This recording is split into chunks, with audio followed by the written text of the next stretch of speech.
श्री गुरु नानक जयंती पर वाहेगुरु सेवा समिति द्वारा भव्य प्रभात फेरी का आयोजन।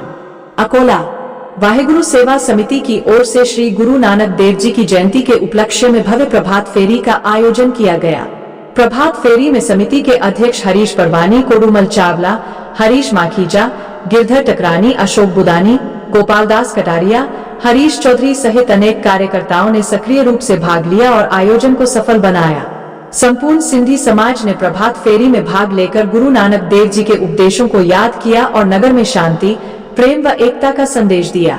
प्रभात फेरी के दौरान सतनाम वाहेगुरु के जयघोष से पूरा वातावरण भक्तिमय हो गया। अकोला से श्याम मोटवानी की रिपोर्ट। बोल गुरु नानक देव की जय।